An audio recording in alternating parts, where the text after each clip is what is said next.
வணக்கம், welcome back to dreamy stories. நான் கார்த்திக்ஸ்.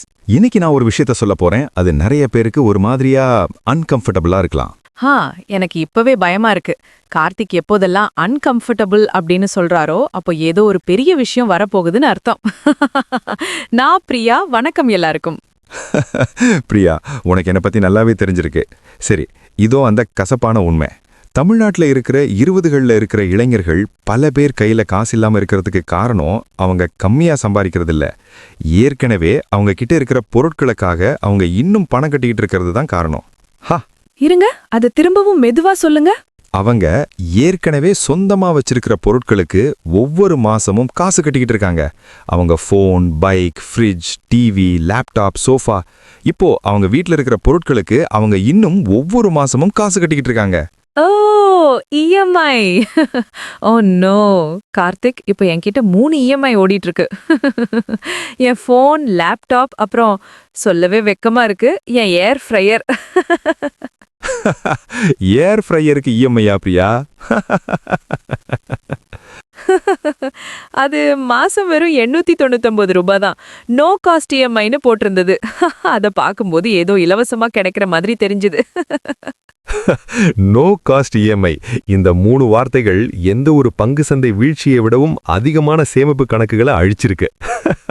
அதை பத்தி தான் இன்னைக்கு நாம பேச போறோம். இஎம்ஐயோட இருண்ட பக்கம், டார்க் சைடு. யாரும் உங்களுக்கு சொல்லாத விஷயங்கள், அவங்க மறைக்கிற கணக்குகள், உங்களுக்கு எதிரா அவங்க பயன்படுத்துற மனோ தத்துவம். எபிசோட் 3 ஆரம்பிக்கலாம். நான் குறிப்பெடுக்க தயாரா இருக்கேன். அதே சமயம் கொஞ்சம் பயமாவும் இருக்கு. ஆரம்பிக்கலாம். சரி, முதல்ல இஎம்ஐனா என்ன, அது எப்படி நம்ம வாழ்க்கையை ஆக்கிரமிச்சதுன்னு புரிஞ்சுக்குவோம். பிரியா, உன் அம்மா அப்பா சின்ன வயசா இருக்கும்போது அவங்க கிட்ட இஎம்ஐ இருந்ததா? நல்ல கேள்வி. என் அப்பா ஒரு ஸ்கூட்டர் வாங்குறதுக்காக 3 வருஷம் பணம் சேர்த்தாரு. இந்த கதையை அவர் எப்பவும் சொல்லிக்கிட்டே இருப்பாரு. நான் 3 வருஷம் சேர்த்தேன், கேஷ்ல வாங்கினேன். நான் ஏதாவது புதுசா வாங்கணும்னு சொன்னாலே இந்த கதை வந்துடும். எல்லா தமிழ் பெற்றோர்களிடமும் இந்த கதை இருக்கும். அந்த தலைமுறைக்கும் பணத்துக்கும் ஒரு எளிமையான உறவு இருந்தது. சம்பாதி, சேமி, அப்புறம் வாங்கு. அதாவது டிலேடு கிராட்டிஃபிகேஷன். ஆனா கடந்த 15 வருஷத்துல ஒரு பெரிய மாற்றம் நடந்துச்சு. வங்கிகள் மற்றும் இ-காமர்ஸ் ஆப்ஸ் ஒரு புது ஐடியாவை கொண்டு வந்தாங்க. ஏன் காத்திருப்பணும், இப்பவே வாங்குங்க, அப்புறமா பணம் கட்டுங்க. அந்த ஒரு ஐடியா நாம பணத்தை பத்தி யோசிக்கிற விதத்தையே மாத்திடுச்சு. இப்போ யாரும் இத வாங்க என்கிட்ட வசதி இருக்கான்னு கேக்குறதில்ல, இதோட இஎம்ஐ எவ்வளவுன்னு தான் கேக்குறாங்க. அதேதான், வசதி இருக்கா என்பதிலிருந்து இஎம்ஐ எவ்வளவு என்று மாறிய அந்த மனநிலைதான் தமிழ்நாட்டின் 22 முதல் 32 வயது இளைஞர்கள் நல்ல சம்பளம் வாங்கியும் சேமிப்பில்லாம தவிக்கிறதுக்கு முக்கிய காரணம். இது ஒரு நிதி ரீதியான தொற்று நோய். நிதி ரீதியான தொற்று நோய். வார்த்தைகள் கனமா இருக்கு. ஆனா உண்மையா சொல்லணும்னா என் நண்பர்கள் வட்டாரத்துல எல்லார்கிட்டையும் அட்லீஸ்ட் 2 அல்லது 3 இஎம்ஐ ஓடிட்டு இருக்கு. இது இப்ப ரொம்ப சாதாரணமான விஷயமா ஆயிடுச்சு. இது சாதாரணமாக்கப்பட்டு விட்டது. அந்த இயல்பு தன்மை தான் ஒரு பொறி. ஏன்னா ஒரு விஷயம் சாதாரணமா தோணும்போது நாம அதை கேள்வி கேட்கறத நிறுத்திடுறோம். இதுக்காக நாம நிஜமாவே அதிகமா செலவு பண்றோமான்னு யோசிக்காம இஎம்ஐ கட்டிட்டு போய்கிட்டே இருக்கோம். சரி கார்த்திக், இப்ப நாம கணக்குக்குள்ள போறதுக்கு முன்னாடி இஎம்ஐல இருக்கிற வகைகளை சொல்ல முடியுமா? ஏன்னா நோ காஸ்ட் இஎம்ஐக்கும் சாதாரண இஎம்ஐக்கும் என்ன வித்தியாசம்னு கூட நிறைய பேருக்கு தெரியாது. நிச்சயமா. இஎம்ஐ வகைகள் 101. வகை 1, வட்டியுடன் கூடிய சாதாரண இஎம்ஐ. இது ரொம்ப நேரடியானது. நீங்க ஒரு பொருளை 30,000க்கு வாங்குறீங்க, வங்கி 18% வட்டி போடுறாங்க, 12 மாசம் இஎம்ஐ கட்டுறீங்க, கடைசியில நீங்க 33,000லிருந்து 35,000 வரை கட்டியிருப்பீங்க. அந்த 3,000 முதல் 5,000 கூடுதல் பணம் நீங்க மெதுவா பணம் கட்டுறதுக்காக கொடுக்கிற வாடகை. சரி, பொருளோட விலையை விட அதிகமா கட்டணும், இது எல்லாருக்கும் புரியும். ஆனா இங்கதான் விஷயம் இருக்கு. வகை 2, நோ காஸ்ட் இஎம்ஐ. இதுதான் பெரிய ஏமாற்று வேலை. பிளிப்கார்ட், அமேசான் எல்லாம் நோ காஸ்ட் இஎம்ஐ, 0 இன்ட்ரெஸ்ட்னு சொல்லுவாங்க. 60,000 ரூபாய் பொருள், மாசம் 5,000 வீதம் 12 மாசம் கட்டுறீங்க, மொத்தம் 60,000 தான். பார்க்கும்போது வட்டி இல்லாத மாதிரி தெரியும்ல. நான் அப்படிதான் நினைச்சேன். அதனாலதான் அந்த ஏர் ஃப்ரையரை வாங்கினேன். நோ காஸ்ட், ஏதோ இலவசமா பணம் கிடைக்கிற ஃபீலிங். பிரியா, இங்க நிஜமா என்ன நடக்குதுன்னா, வங்கி கண்டிப்பா வெட்டி வாங்கும். சாதாரணமா 15லிருந்து 18%. ஆனா அந்த வட்டி பணத்தை நீங்க வாங்குற அந்த பிராண்ட் அல்லது அமேசான் போன்ற நிறுவனங்கள் உங்களுக்காக வங்கிக்கு கட்டிடும். அவங்க ரொம்ப நல்லவங்கன்னு நினைக்கிறீங்களா? இல்ல, ஏன்னா அந்த பொருளோட உண்மையான விலை ஒரு 10-15% கம்மியா தான் இருக்கும். நீங்க ரொக்கமா கொடுத்திருந்தா கிடைக்க வேண்டிய அந்த தள்ளுபடிய வட்டியா கட்டிடுறாங்க. சோ நீங்க முழு விலையும் கொடுக்கறீங்க, அந்த விலையிலேயே வட்டி மறைஞ்சிருக்கு. இருங்க, அப்ப 60,000 ரூபாய் போனை நான் கேஷ் கொடுத்து வாங்கியிருந்தா அதோட உண்மையான விலை 52,000 ரூபாய் அல்லது 54,000 ரூபாய் தானா? அந்த 6,000 ரூபாய் வித்தியாசம்தான் மறைமுக வட்டியா? சரியா சொன்ன. உங்களோட கேஷ் டிஸ்கவுண்ட்டை நீங்க இழந்துட்டீங்க. ஆர்பிஐ கூட இத சொல்லியிருக்காங்க. நோ காஸ்ட் இஎம்ஐங்கிறது ஒரு தவறான வழிநடத்தல். செலவங்க ஒளிஞ்சிருக்கு, இல்லாமல்ல. ஓ மை காட், ஏன் ஏர் ஃப்ரையர்!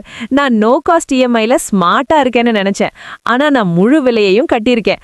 அதே பொருளை கேஷ் கொடுத்து வாங்கினவங்க 12% தள்ளுபடி வாங்கியிருப்பாங்க. கம்மியா கட்டணும்னு நினைச்சு நான் அதிகமா கட்டியிருக்கேன். பிரியா, அதனால தான் இந்த எபிசோட். தமிழ்நாட்டுல லட்சக்கணக்கான மக்கள் நீ பண்ண அதே தப்பு தான் பண்ணிட்டு இருக்காங்க. சிரிப்பு வருது, ஆனா உள்ளுக்குள்ள அழுகையா இருக்கு. வகை 3 என்ன? வகை 3 கிரெடிட் கார்டு இஎம்ஐ மாற்றம். நீங்க கிரெடிட் கார்டுல 40,000க்கு ஏதோ வாங்குறீங்க, மாச கடைசியில கட்ட முடியல, உடனே அதை இஎம்ஐயா மாத்துங்கன்னு சொல்றீங்க. அதுக்கு வருஷத்துக்கு 24% வட்டி போடுவாங்க. ஒரு மாசம் கட்ட தவறுனாலும் அபராதம் குவியும். அந்த 40,000 ரூபாய் பொருள் அசால்ட்டா 50,000 ஆயிடும். இதை என் தோழி ஒருத்தி பண்ணா. ஐபோன் வாங்கிட்டு இஎம்ஐ கட்ட முடியாம அபராதத்தோட சேர்த்து 8,000 ரூபாய் அதிகமா கட்டினா. இது ரொம்ப சாதாரணம். வகை 4 buy now pay later BNPL, simple, lazy pay போன்ற ஆப்ஸ். இதுதான் இப்ப இருக்கிறதுலே ரொம்ப ஆபத்தானது. ஏன்னா 300 ரூபாய் சாப்பாடுக்கு கூட நீங்க கடன் வாங்கலாம். கடனுக்கும் உங்களுக்கும் இடையில இடைவெளியே சுத்தமா இல்லாத போயிடுச்சு. ஆமா, நான் ஒரு பிரியாணிக்கு கூட லேசி பே யூஸ் பண்ணியிருக்கேன். இந்த பிரியாணிக்கு அப்புறமா காசு தரேன் நினைக்கவே சிரிப்பா இருக்கு. பிரியா, அடுத்த எபிசோட் தலைப்பு பிரியாணி கடன். இதுக்கு முடிவே இல்லையா? பிரியாணி கடன் என் நிதி வாழ்க்கை வரலாறு. ஆனா உண்மையாவே பிஎன்பிஎல் ஆபத்தானது. ஏன்னா அது உங்க மூளையில செலவு பண்றோங்கிற உணர்வையை அழிச்சிடுது. பொருள் உடனே கிடைக்குது, ஆனா வலி அப்புறமா வருது. அதனால மூளை இது ரெண்டையும் இணைச்சு பார்க்காது. நீங்க சொல்லும்போது அது ரொம்ப பயமா இருக்கு. சரி, இப்ப நம்ம சேனலோட ஸ்பெஷல் ரியல் மேத், தமிழ்நாடு உதாரணங்களோட இஎம்ஐ எப்படி ஒருத்தரோட சேமிப்பை காலி பண்ணுதுன்னு காட்டுங்க. சரி, அரவிந்த்னு ஒருத்தர் எடுத்துக்குவோம். 24 வயசு, திருநெல்வேலி. சென்னையில ஐடி கம்பெனில முதல் வேலை. கைக்கு 38,000 ரூபாய் சம்பளம். காலேஜ் முடிச்சுட்டு வர உற்சாகம். அப்புறம் என்ன நடக்குதுன்னு பாப்போம். இது எங்க போகும்னு எனக்கு தெரியுமே. மாசம் 1 அரவிந்துக்கு ஒரு ஃபோன் தேவைப்படுது. பழைய ஃபோன் நல்லா தான் இருக்கு, ஆனா அண்ணா ஆஃபீஸ்ல எல்லாரும் ஐஃபோன் வச்சிருக்காங்க, கிளையண்ட் மீட்டிங்ல கஷ்டமா இருக்கு. சோ ஐஃபோன் 15 வாங்குறான். 79,900 ரூபாய். முன்பணம் 10,000 ரூபாய். இஎம்ஐ மாசம் 6,200 ரூபாய் 12 மாசத்துக்கு. மாசம் 6,200 ரூபாய். 38,000 ரூபாய் சம்பளத்துல 16% ஒரு போனுக்கே போயிடுச்சு. மாசம் 3 அரவிந்த் வேலை பார்க்குற இடம் ஓஎம்ஆர். ஷேர் ஆட்டோ, பஸ்ல போய் வர 2 மணி நேரம் ஆகுது. செம டயர்டு. ஆனா பைக் வாங்கணும். பஜாஜ் பல்சர் 150, 1,10,000 ரூபாய். முன்பணம் 15,000 ரூபாய். இஎம்ஐ மாசம் 3,200 ரூபாய் 36 மாசத்துக்கு. இப்ப போன் இஎம்ஐ 6,200 ரூபாய் பிளஸ் பைக் இஎம்ஐ 3,200 ரூபாய், மொத்தம் 9,400 ரூபாய். அதாவது சம்பளத்துல 24.7% இஎம்ஐக்கே போயிடுச்சு. மாசம் 7 அரவிந்த் ஒரு பெரிய ரூமுக்கு மாறுறான். கூட இருக்கிறவன் ஏசி வச்சிருக்கான். அண்ணா சென்னை வெயில்ல ஏசி இல்லாம இருக்க முடியல. வோல்டாஸ் ஏசி 38,000 ரூபாய். நோ காஸ்ட் இஎம்ஐ மாசம் 3,167 ரூபாய். சென்னை வெயிலுக்கு அது நியாயம்தான். ஆனா இப்போ இஎம்ஐ 6,200 ரூபாய் பிளஸ் 3,200 ரூபாய் பிளஸ் 3,167 ரூபாய். அதாவது சம்பளத்துல 12,567 ரூபாய். அதாவது சம்பளத்துல 33%. மாசம் 10 லேப்டாப் பழசாயிடுச்சு, ஹேங் ஆகுது. ஒர்க் ஃப்ரம் ஹோம்ல லேக் ஆகுது. டெல் லேப்டாப் 65,000 ரூபாய். நோ காஸ்ட் இஎம்ஐ மாசம் 5,417 ரூபாய். ஓ நோ, இப்போ இஎம்ஐ மட்டும் 17,917 ரூபாய். 38,000 ரூபாய் சம்பளத்துல பாதிக்கு பக்கமா இஎம்ஐக்கே போயிடுச்சு. மாசம் 13 ஐபோன் இஎம்ஐ முடியுது. அரவிந்த் நிம்மதி பெருமூச்சு விடுறான். ஆனா அடுத்த வாரமே ஐபோன் 16 லான்ச் ஆகுது. அண்ணா, ஒரு வருஷம் பழைய போன் ஆகிடுச்சு, அப்கிரேட் பண்ணலாம். புது ஐபோன், புது இஎம்ஐ ஆரம்பம். அந்த நிக்காத சக்கரம். ஒரு இஎம்ஐ முடிஞ்ச உடனே அடுத்த பொருள். இது ஒரு இஎம்ஐ ட்ரெட்மில். ஓடிக்கிட்டே இருக்கீங்க, ஆனா எங்கேயும் போகல. இஎம்ஐ ட்ரெட்மில் செம்ம பேரு பிரியா. இதுதான் அரவிந்தோட நிதி நிலைமை. 38,000 ரூபாய் சம்பளம், இஎம்ஐ போக 20,000 ரூபாய் மிச்சம். வாடகை 8,000 ரூபாய், சாப்பாடு 8,000 ரூபாய், வண்டி பெட்ரோல் 2,000 ரூபாய், இதர செலவு 1,000 ரூபாய். மொத்தம் செலவு 19,000 ரூபாய். கையில மிஞ்சிற சேமிப்பு வெறும் 1,000 ரூபாய். மாசம் 38,000 ரூபாய் சம்பாதிக்கிற ஒரு இளைஞன் கிட்ட வெறும் 1,000 ரூபாய் தான் சேமிப்பு இருக்கு. அவன்கிட்ட போன், பைக், ஏசி, லேப்டாப் எல்லாமே இருக்கு. வெளியே இருந்து பார்க்கும்போது அவன் வெற்றிகரமான ஆளா தெரியறான். ஆனா உண்மையில ஒரு சின்ன எமர்ஜென்சி வந்தா கூட அவனால சமாளிக்க முடியாது. சரியா சொன்ன பிரியா. இதுதான் இஎம்ஐ கலாச்சாரம் நமக்கு கொடுக்கிற மாயை. அரவிந்த் இன்ஸ்டாகிராம்ல சூப்பரா இருக்கான். ஆனா பேங்க் அக்கவுண்ட் வெறும் 1,000 ரூபாய் சேமிப்பு. எமர்ஜென்சி ஃபண்ட் இல்ல, முதலீடு இல்ல, எதிர்காலம் இல்ல. வெறும் பொருட்கள், வெறும் இஎம்ஐ. வெறும் பொருட்கள், வெறும் இஎம்ஐ. இது மனசு தாக்குது. இதுல கொடுமை என்னன்னா, அரவிந்தோட பைக், போனை பார்த்துட்டு அவன் நண்பனும் நம்மளும் அப்கிரேட் பண்ணலாம்னு நினைச்சு இஎம்ஐல வாங்குவான். இது ஒரு தொற்று மாதிரி பரவும். Social contagion. அதேதான். ஒருத்தர் பண ரீதியா எவ்வளவு கஷ்டப்படுறாங்கன்னு தெரியாம அவங்க போடுற ட்ரெஸ்ஸையும் வண்டியையும் பார்த்து நாமளும் அதே பண்றோம். அரவிந்த் கட்டுற 17,894 ரூபாய் இஎம்ஐ அவன் நண்பனுக்கு தெரியாது. இப்படிதான் ஒரு முழு தலைமுறையும் மாட்டிக்கிட்டு இருக்கு. இது ஒரு தப்பான முடிவால வரல. பல சின்ன சின்ன நியாயமான முடிவுகள் ஒன்னா சேர்ந்து நம்ம நிம்மதியை அழிச்சிடுது. அருமையான விளக்கம். இப்போ இஎம்ஐ நம்மளை எப்படி ஏமாத்துதுன்னு சில சைக்கலாஜிக்கல் ட்ரிக்ஸை பார்ப்போம். பிரியா, தயாரா? சொல்லிக் கொடுங்க. ட்ரிக்கை 1. சின்ன எண்கள் காட்டும் மாயை, ஸ்மால் நம்பர் இல்யூஷன். அவங்க எப்பவும் மொத்த விலைய பெருசா காட்ட மாட்டாங்க. வெறும் 999 ரூபாய் மாசம் அப்படின்னு தான் சொல்லுவாங்க. 999 × 24 மாசம் ஈக்குவல் டு 23,976ங்கிறத சின்ன எழுத்துல மறைச்சிருப்பாங்க. உங்க மூளை 999 மட்டும்தான் கவனிக்கும். எல்லா விளம்பரமும் இப்படித்தான் இருக்கு. வெறும் 1,299 ரூபாயில இருந்து ஆரம்பம். அல்ல, வெறும் 1,299 ஆரம்பம். ட்ரிக்கை 2. அவசரத்தை உருவாக்குதல், கிரியேட்டிங் அர்ஜென்சி. இன்னைக்கு ஒரு நாள் மட்டும்தான், இன்னும் 3 மணி நேரத்துல சேல் முடியுது அப்படின்னு டைமர் ஓடும். இத பார்த்த உடனே உங்க மூளை நிதானத்தை இழந்துடும். கணக்கு போட நேரம் இருக்காது, உடனே வாங்கிடுவீங்க. பிக் பில்லியன் டேஸ்க்கு நான் அலாம்லாம் வச்சிருக்கேன். அப்புறம் தேவையில்லாத பொருட்களை கூட நல்ல டீல்னு சொல்லி வாங்கிடுவேன். அந்த நல்ல டீல்ல நீங்க 20% மிச்சம் பண்ணிருக்கலாம். ஆனா 18% வட்டி கட்டுவீங்க. நிஜமான லாபம் ஒன்னும் இல்ல, ஆனா ஏதோ ஜெயிச்ச ஃபீலிங் இருக்கும். நான் ஒரே நேரத்துல ஜெயிச்சும் இருக்கேன், தோத்தும் இருக்கேன். Finance Schrodinger. ஃபினான்ஸ் ஷ்ரோடிங்கர் செம்ம பிரியா. ட்ரிக்கை 3. ஒப்பீட்டு பொறி, த கம்பாரிசன் ட்ராப். நீங்க ஏற்கனவே கட்டுறதை விட மாசம் 200 ரூபாய் தான் அதிகம். அதாவது 3,000 ரூபாய் பைக் இஎம்ஐ கட்டுறீங்கன்னா இன்னும் ஒரு 2,500 ரூபாய் லேப்டாப்புக்கு சேர்த்துக்கலாமேன்னு தோணும். அது ஒரு புது செலவுன்னு உங்களுக்கு தெரியாது. ஓ, இதை நான் உணர்ந்திருக்கேன். சின்ன சின்னதா சேர்ந்து கடைசியில பெரிய சுமையா நிக்கும். ட்ரிக்கை 4. சமூக அங்கீகாரம் மாற்றுதல், சோஷியல் ப்ரூஃப் மேனிபுலேஷன். இன்னைக்கு 1,20,000 பேர் இதை வாங்கிட்டாங்க, 85,000 ரிவ்யூஸ். உங்க மூளை நினைக்கும், இவ்வளவு பேர் தப்பு பண்ண மாட்டாங்க. நீங்களும் கூட்டத்தோட போவீங்க. அந்த கூட்டமே கடனாளியா இருந்தாலும் சரி. கூட்டமே கடனாளி, எல்லாரும் சேர்ந்து பள்ளத்துல விழுறோம். கடைசியா ட்ரிக்கை 5. அடையாளம் விற்பனை, ஐடென்டிட்டி செல்லிங். அவங்க போனை விக்கல, ஒரு அடையாளத்தை விக்கிறாங்க. ஐபோன் வித்தியாசமா யோசிப்பவர்களுக்காக.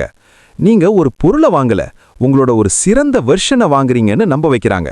அதுக்காக எந்த விலையையும் கொடுக்க தயாரா இருப்பீங்க. அது ரொம்ப ஆழமானது. ஏன்னா கனவுகளுக்கு விலை இல்லைன்னு நாம நினைக்கிறோம். ஆமா, ஆனா அந்த கனவு 3 மாசத்துல போயிடும். போன் வெறும் போனா ஆகிடும். ஆர்வம் போயிடும். ஆனா இஎம்ஐ அது 36 மாசத்துக்கு இருக்கும். எந்த ஆர்வமும் இல்லாம வெறும் பணத்தை மட்டும் கட்டிட்டு இருப்பீங்க. ஆர்வம் போயிடும், இஎம்ஐ இருக்கும். இதுதான் என் வாழ்க்கை. ஏர் பிரேயரை 2 வாரம் ஆர்வமா யூஸ் பண்ண, இப்ப அது ஓரமா இருக்கு. ஆனா மாசம் 899 ரூபாய் இன்னும் போய்கிட்டு இருக்கு.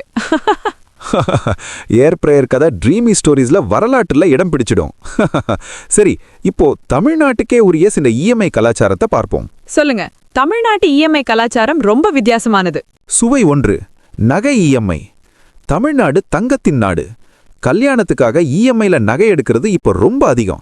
மாசம் 5,000 ரூபாய் கட்டுங்க, 60,000 ரூபாய் நகை எடுங்கன்னு சொல்லுவாங்க. ஒரு மாசம் தள்ளுபடி தருவாங்க. ஆனா சேதாரம், கூலி அதெல்லாம் இருக்கும்ல.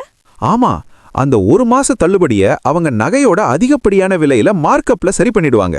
நீங்க 10 மாசம் அவங்க கிட்ட கொடுத்த பணத்துக்கு அவங்க வட்டி இல்லாம லாபம் பார்ப்பாங்க. உங்களுக்கு தர்ற gift உங்க கிட்ட இருந்தே அதிகமா வாங்கின பணம் தான். அப்ப எனக்கு அவங்க தர்ற gift ஏன் பணமே தானா? ஆமா, உன்னோட பணத்தையே உனக்கே திருப்பி தர்றாங்க. சுவை 2, வண்டி இஎம்ஐ. தமிழ்நாடு 2 வீலர் தலைநகரம். நாமக்கல், ஈரோடு, திண்டுக்கல்னு எல்லா ஊர்லயும் இளைஞர்கள் பைக் வாங்குறாங்க. பேங்க்ல லோன் கிடைக்காதவங்கள குறிவச்சு சின்ன நிதி நிறுவனங்கள் 24-30% வட்டியில லோன் தருவாங்க. ஆமா, கிராமங்கள்ல டிராக்டர் லோனுக்கு 36% வட்டி கூட வாங்குறாங்கன்னு கேள்விப்பட்டிருக்கேன். ஆமா, 85,000 ரூபாய் பைக்க 3 வருஷம் கழிச்சு நீங்க 1,18,000 ரூபாய் கட்டியிருப்பீங்க. 33,000 ரூபாய் அதிகமா கட்டியிருக்கீங்க. 40% அதிகம். அந்த பைக்கோட விலை வருஷா வருஷம் குறையும். 85,000 ரூபாய் பைக் 3 வருஷம் கழிச்சு 45,000 ரூபாய்க்கு தான் போகும். அப்போ 48,000 மதிப்புள்ள பொருளுக்கு நீங்க 1,18,000 ரூபாய் கட்டியிருக்கீங்க. அருமையான பாயிண்ட் பிரியா. அந்த 70,000 ரூபாய் கேப் தான் இஎம்ஐயோட உண்மையான விலை. இதை யாரும் விளம்பரத்துல சொல்ல மாட்டாங்க. 70,000 ரூபாய் நஷ்டம். இப்படி எல்லா பொருட்களுக்கும் சேர்த்தா லட்சக்கணக்கில் நஷ்டம் வரும். கணக்கு போடுவோம். அரவிந்தோட மொத்த இஎம்ஐ கணக்கு: போன் 4,500 ரூபாய் கூடுதல், பைக் 22,000 ரூபாய் கூடுதல், ஏசி அண்ட் லேப்டாப் தள்ளுபடி இழந்தது 10,300 ரூபாய். மொத்தம் கூடுதல் செலவு 36,800 ரூபாய். 36,800 ரூபாய் வெறும் இஎம்ஐ யூஸ் பண்ணதுக்கு மட்டும் அரவிந்த் அதிகமா கட்டியிருக்கான். இது அவனோட ஒரு மாச சம்பளம். இந்த பணத்தை எஸ்ஐபில போட்டிருந்தா 10 வருஷத்துல 1.14 லட்சமா மாறி இருக்கும். வெறும் பொறுமையா இருந்து காசு சேர்த்து வாங்கியிருந்தா இந்த லாபம் அவனுக்கு கிடைச்சிருக்கும். பொறுமையா சேமிக்கிறது. அப்பாவோட அந்த 3 வருஷ ஸ்கூட்டர் கதை இப்போ ரொம்ப அறிவார்ந்த விஷயமா தெரியுது. அப்பா எப்பவுமே கரெக்ட். சரி, இப்போ எல்லா இஎம்ஐயும் கெட்டதில்ல. எது நல்ல இஎம்ஐன்னு பார்ப்போம். சொல்லுங்க, என்ன நான் இனிமே இஎம்ஐ பக்கமே போக கூடாதுன்னு நினைச்சிட்டு இருந்தேன். இல்ல பிரியா, இஎம்ஐ ஒரு கருவி. சரியா பயன்படுத்தினா உதவும். நிலை 1, வீட்டுக்கடன், ஹோம் லோன். இது ஒரு நீண்டகால சொத்து. இதோட மதிப்பு உயரும், வரி சலுகையும் உண்டு. இது ஒரு நல்ல கடன். ஆமா, எங்க அப்பா கூட சொல்லுவாரு, வீட்டுக்கு கடன் வாங்கலாம், வீட்ல இருக்கிற பொருட்களுக்கு வாங்கக்கூடாதுன்னு. அறிவார்ந்த பெற்றோர்கள். நிலை 2, கல்வி கடன். உங்களோட தகுதியை உயர்த்திக்க கடன் வாங்குறது நல்லது. அது உங்களோட சம்பாதிக்கும் திறனை அதிகப்படுத்தும். அந்த கடன் நம்மள அதிகமா சம்பாதிக்க வைக்கும். லாஜிக். நிலை 3, தொழில் உபகரணங்கள். உதாரணத்துக்கு, கரூர்ல ஒரு தையல் கடை வச்சிருக்கீங்க. ஒரு புது மிஷின் 25,000 ரூபாய். அதை இஎம்ஐல வாங்குறீங்க. அந்த மிஷின் மூலமா மாசம் 8,000 ரூபாய் சம்பாதிக்க முடியும்னா அந்த இஎம்ஐ ரொம்ப சரி. அப்போ ரூல் என்னன்னா, நீங்க வாங்குற பொருள் உங்களுக்கு பணத்தையோ அல்லது நேரத்தையோ மிச்சப்படுத்தினா அது நல்ல இஎம்ஐ. வெறும் அந்தஸ்துக்காகவும் ஆசைக்காகவும் வாங்கினா அது ஒரு பொறி. எக்ஸாக்ட்லி. ஒரு சொத்து உங்களை சம்பாதிக்க வச்சா அது நல்ல கடன். அதோட மதிப்பு குறைஞ்சா அது கெட்ட கடன். போன், பைக் எல்லாமே மதிப்பு குறையிற பொருட்கள், டிப்ரிஷியேட்டிங் அசெட்ஸ். நிஜம்தான். ஆனா வேலைக்கு போக பைக் கண்டிப்பா வேணும்னா என்ன பண்றது? அது ஒரு தேவைதானே? நிச்சயமா. ஆனா வேலைக்கு போக 1,10,000 ரூபாய் பல்சர் தான் வேணுமா, இல்ல 70,000 ரூபாய் ஸ்ப்ளெண்டர் போதுமா? ஸ்ப்ளெண்டர் போதுண்டா. இத கேட்டுட்டு இருக்கிற எல்லா மாமாக்களும் இப்ப தலையாட்டுவாங்க. அங்கிள் ஸ்ப்ளெண்டர் அட்வைஸ் எல்லா குடும்ப விசேஷத்திலையும் இலவசமா கிடைக்கும். ஆனா அந்த 40,000 ரூபாய் வித்தியாசத்தை யோசிச்சு பாருங்க. தேவையையும் ஆசையையும் பிரிச்சு பார்க்கணும். நிஜமான தேவை இருந்தா கூட அதுல ஆடம்பரத்தை குறைக்கலாம். சரி, இஎம்ஐக்கு பதிலா வேற என்ன வழி இருக்கு? அதுதான் சிங்கிங் ஃபண்ட் மெத்தட். சிங்கிங் ஃபண்டா? ஏதோ மூழ்க போற மாதிரி இருக்கு. பேர் அப்படி இருக்கலாம், ஆனா விஷயம் வேற. ஒரு பொருளை வாங்க போறோம்னு முன்னாடியே தெரிஞ்சா அதுக்காக ஒவ்வொரு மாசமும் ஒரு தொகையை சேர்க்கிறது தான் சிங்கிங் ஃபண்ட். உதாரணத்துக்கு, அடுத்த வருஷம் போன் வாங்கணும்னா இப்பவே மாசம் 4,000 ரூபாய் ஒரு தனி அக்கவுண்ட்ல போடுங்க. 12 மாசத்துல 48,000 ரூபாய் சேர்ந்துடும். வட்டியோட சேர்த்து 50,000 ரூபாய் வரும். இப்போ கேஷ் கொடுத்து போன் வாங்குங்க. வட்டி இல்ல, மறைமுக நஷ்டம் இல்ல. கேஷா கொடுத்தா கடையில இன்னும் 5% தள்ளுபடி கேட்கலாம். ஓ, கேஷ் தள்ளுபடி நிஜமாவே ஒரு பெரிய விஷயம். எங்க அப்பா இதை கடையில பண்ணுவாரு. கேஷ் தரேன், எவ்வளவு கம்மி பண்ணுவேன்னு கேட்பாரு. அவங்களும் கம்மி பண்ணுவாங்க. அப்பாவோட பேரம் பேசும் திறமையே தனி. வட்டியும் மிச்சம், தள்ளுபடியும் கிடைக்கும். Triple win. Triple win. இஎம்ஐல ட்ரிபிள் லாஸ். வட்டி கட்டணும், தள்ளுபடி போயிடும், மேல ப்ராசஸிங் ஃபீஸ் வேற. சரி பிரியா, இப்போ நாம இந்த இஎம்ஐ இன்வென்ட்ரி செக் பண்ணுவோம். நேயர்களே, நீங்களும் இதை இப்பவே பண்ணுங்க. ஒரு சுய ஆய்வு. சூப்பர். என்ன பண்ணணும்? ஒரு பேப்பர் எடுங்க. உங்ககிட்ட இப்போ இருக்கிற எல்லா இஎம்ஐயும் எழுதுங்க. பொருளோட பேரு, மாசத்தவணை, இன்னும் எத்தனை மாசம் கட்டணும், மொத்தம் எவ்வளவு கட்டணும், இதையெல்லாம் எழுதுங்க. நிறைய பேர் இதை மொத்தமா கணக்கு போட்டு பார்த்திருக்கவே மாட்டாங்க. எனக்கே பயமா இருக்கு. சரி, நான் பண்றேன். ஃபோன் இஎம்ஐ மாசம் 3600, இன்னும் 8 மாசம் மொத்தம் 25,600. லேப்டாப் இஎம்ஐ மாசம் 2800, இன்னும் 6 மாசம் மொத்தம் 16,800. ஏப்ராயர் இஎம்ஐ மாசம் 899, இன்னும் 9 மாசம் மொத்தம் 8,091. மொத்த கடமை 50,491. 50,491 ரூபாய். பிரியா புதுசா எதையும் வாங்குறதுக்கு முன்னாடியே அவளோட சம்பளத்துல 1.3 மாச சம்பளம் ஏற்கனவே ஸ்போக்கன் ஃபார். அது அவளை விட்டு போக காத்துட்டு இருக்கு. வாவ், மொத்தமா 50,491ன்னு பார்க்கும்போது ரொம்ப கனமா இருக்கு. அதனால தான் இந்த இன்வென்ட்ரி முக்கியம். சின்ன சின்ன எண்களா பார்க்கும்போது அது பெருசா தெரியாது. ஆனா மொத்தமா பார்க்கும்போது தான் அதோட சுமை புரியும். அந்த சுமை தான் உங்களுக்கு ஒரு தெளிவு கொடுக்கும். சரி, இப்போ என்ன பண்றது? அரவிந்த் மாதிரி என்ன மாதிரி இருக்கிறவங்களுக்கு என்ன பிளான்? தி இஎம்ஐ எஸ்கேப் பிளான். படி 1. இனிமே புது இஎம்ஐ கிடையாது. இன்னிக்கே முடிவு பண்ணுங்க. ஏற்கனவே இருக்கிற கடனை முடிக்காம புது கடனை வாங்காதீங்க. இதுதான் மிக முக்கியமான விதி. அப்போ பெரிய டீல் வந்தாலும் சரி, சேல் வந்தாலும் சரி, புது இஎம்ஐ கிடையாது. Full stop. படி 2. வட்டி விகிதத்தை வரிசைப்படுத்துங்க. எந்த இஎம்ஐக்கு வட்டி அதிகமோ அதை முதல்ல முடிங்க. மாசம் ஒரு 500 ரூபாய் எக்ஸ்ட்ரா கட்டினா கூட சீக்கிரம் முடிஞ்சிரும். பைக் இஎம்ஐ 18% வட்டினா அதை முதல்ல முடிக்கணும். படி 3. கூடுதல் வருமானத்தை கடனுக்கு பயன்படுத்துங்க. போனஸ் அல்லது ஏதாவது பரிசு பணம் வந்தா அதுல 50% நேரடியா இஎம்ஐயை முடிக்க பயன்படுத்துங்க. போன தீபாவளி போனஸ் 8,000 ரூபாயில நான் ட்ரெஸ் எடுத்தேன். அதுல 4,000 ரூபாய் லேப்டாப் இஎம்ஐல கட்டியிருந்தா 1.5 மாசம் முன்னாடியே முடிஞ்சிருக்கும். இப்போ புரியுது. இதுதான் முக்கியமான விதி. எவ்வளவு பெரிய டீல் வந்தாலும் சேல் வந்தாலும் புது இஎம்ஐ கிடையாது. Full stop. படி 4. ஒரு சிறிய சிங்கிங் ஃபண்ட் ஆரம்பிங்க. இஎம்ஐ கட்டிக்கிட்டே அடுத்த தேவைக்காக மாசம் ஒரு 1000 ரூபாய் சேமிக்க ஆரம்பிங்க. இஎம்ஐ முடியறப்போ உங்ககிட்ட ஒரு தொகை இருக்கும். அப்போ இஎம்ஐ சக்கரத்தை உள்ளே இருந்தே உடைக்கணும். படி 5. 48 மணி நேர விதி. 5,000 ரூபாய்க்கு மேல எதை வாங்கணும்னு நினைச்சாலும் 48 மணி நேரம் காத்திருங்க.